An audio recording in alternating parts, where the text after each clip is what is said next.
Carnivores and Carnivore Curious. Welcome to the 500th day of my Apex Odyssey. And I felt like it was worthy of celebration. I don't know, I've been waiting for this number to come probably since day 400. Just wanted to check in and talk about what I've been doing today. You should have seen what I ate in celebration of my 500th day. I'll roll a little bit of screen of that before this. That is around Christmas time.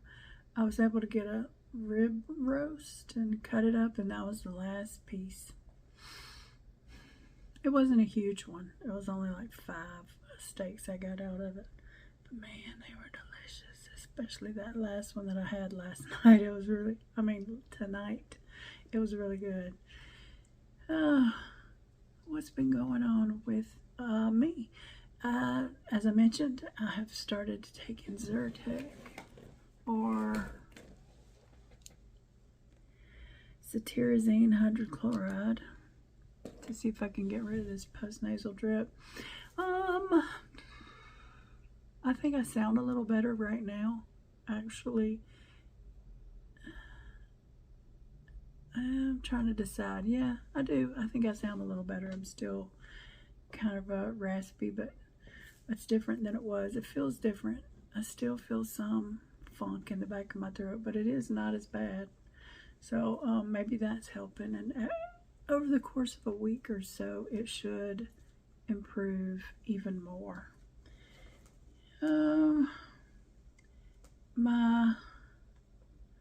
I still had a lot of under 90% oxygen saturation last night. Like I had probably 3 different segments of sleep that I was measuring last night in one 2-hour segment.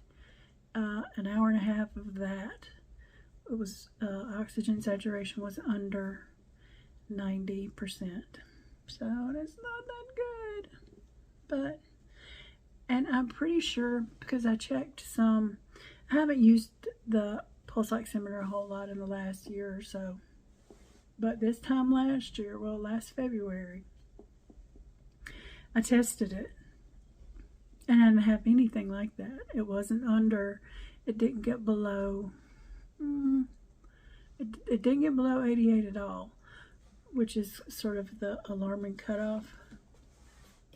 But back then I was using a different CPAP machine. I had to get a new CPAP machine because the one I was using before was 12 years old. I still have it. The pressure is set to 14, and I think that's just too high. It was causing me a lot of aggravation in my sleep because it was so high. I mean, I've lost a lot of weight since the time that temperature was set. That pressure was set, and I don't think I need it that high anymore. So since I'm using this one now, it's an auto adjust, and it's on a much lower pressure most of the time, much lower than 14. I don't have the problem with my mouth falling open. I'm sleeping with my mouth closed like I used to. The pressure being at 14 just made my mouth open up all the time. But I think that I can get a lot better therapy at a lower pressure than that. So that's something that I got to work out with the sleep specialist, and that's why I'm going. But I think that's all it is. I think that's all this whole problem is, needing to get the pressure set on that new machine so that it matches the therapy that I need, and so I can still get good sleep without it constantly waking me up with, the inside of my mouth. Feel it. Whenever the air comes out of your mouth, even if you got it taped, it still fill up my mouth with dry air, even if I was using a humidifier, and it would hurt. I mean, I would wake up and it'd be really painful, and just like the inside of my lips stuck to my teeth. You gotta pick your poison, right? Another fun thing that we can talk about is some weird comments I've been getting. Started to get mean comments. You know, it's par for the course. Can't get by with those. I think if they were really mean, I would just delete them and block them. So, you know, you probably won't see those. But I've gotten some really, so one, and I don't want to disparage the people who are posting these things. Stuff just catches the wrong way sometimes. Somebody told me that I'm having so much, that I'm feeling so bad because of karma and because of all the suffering I've caused. So somebody told me, well, it might be because they're a vegetarian and, you know, you eat a lot of animals. And, you know, whenever I was talking to someone about it, they mentioned that that comment might have come from a vegetarian who, you know, thinks that I'm causing animal suffering. But that was not my first thought. My first thought was the suffering that I've caused other people. And my next thought was, that can't be right. It's not bad enough. The suffering, the way I'm suffering right now, is not nearly bad enough for it to be karma. So it must be something else. But honestly, I think it's the new CPAP machine. And then there's another person who mentioned that, too bad you're on a fad diet. Oh my God. Seriously? Maybe it is what some people, I think everybody describes any kind of diet they don't want to do or don't approve of as a fad. And that's okay. I mean, by that definition, it fits. If he doesn't approve of it, or he or she, I don't know. I don't even remember the name. If they don't approve of it and they think it's stupid and pointless, then I guess it does qualify as a fad. I'm trying to think of anything else. Oh, the people who want to know how much weight I've lost.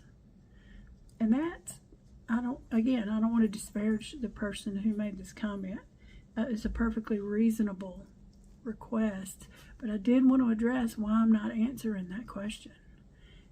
First of all, in other videos, sometimes I discuss it when it's pertinent to what's going on. And, you know, if you're really, really curious, you can go find the information. But I am adamant that I'm going to be doing this whether I'm losing any weight or not.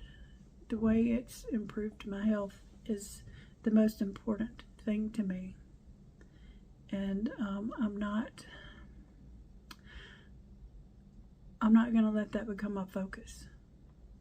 I know that there are plenty of places where if you want to go watch carnivores and see how much weight they're losing and how fast, there you can find channels who post it every week with graphs and pictures and PowerPoint presentations. That information is out there, and that's good for them. It's something, you know, if it's meaningful to those creators and it's motivating to them, then I'm happy for them to do it. And I watch them sometimes too. They're fun and exciting and really interesting to see how people's body change over time based on, you know, their lifestyle. But that's not for me. And I want to just say that the first time I ever got a question like that or a comment was somebody said, you need to post how much weight you've lost, your starting weight and your current weight at the very beginning of every video. I'm like, oh, that is never going to happen. But people have been bullying me about my weight since I was 12 years old and weighed 90 pounds. 90 pounds. I was very thin as a child. When I hit puberty, started getting the abdominal fat, which I think was lipedema, that just continued to get worse and worse over time. And then when I was older, and had my first child, that's when it just really, the weight started piling on after that. But I just won't be bullied into disclosing my weight or discussing it or having a conversation with anybody about it. It's not it's not for me. If you will look at my thumbnail, the left-hand picture is a picture of me when I weighed over 400 pounds, and that was the picture of me that I could find, the best picture of my heaviest weight that I know of. And I worked very, very hard to respect myself in that body, and because of my experiences. First of all, my mom, who I love very much, and Mom, if you ever see this, just know that. But my earliest memories of my mother was her dieting. She was always so unhappy with her body. As far as I know, she's in her 70s now. She's still not happy with it. But oh God, I remember her eating stuff that she hated because she thought that it was going to help her get thin. Just one thing in particular was celery dipped in cottage cheese. That was supposed to be probably fat-free cottage cheese. I don't know. This was the 70s when I was a child. And all of my entire life, she has hated her body and constantly dieting. And sometimes she would come and visit me, and the first thing she would say when she looked at me was, when she saw me after a while, was, "How's your diet going?" And I'd just be like,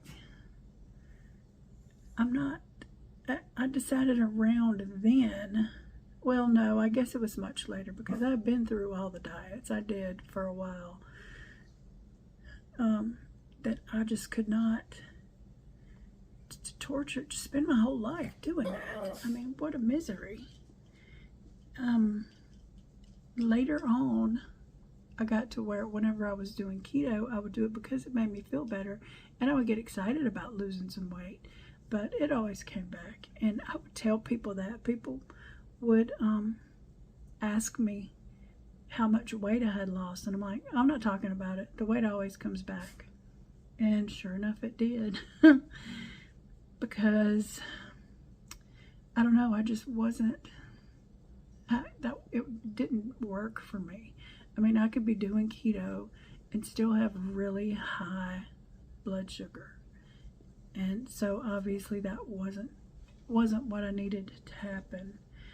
But I worked at a place that was mostly women. My office was in a place where women were back and forth, you know, some multiple women passing through all the time in groups, you know, and they would be chatting and stuff, and they would just hang out at my desk and talk about how much they hated their bodies. Everybody, no matter what size they were, to the thinnest women, to the heaviest women, they just hated their bodies. And I'd be like, I'm not doing this. This is ridiculous. This is crazy making. I'm not gonna hate myself because of the shape of my body, because I know it's not the size of my body.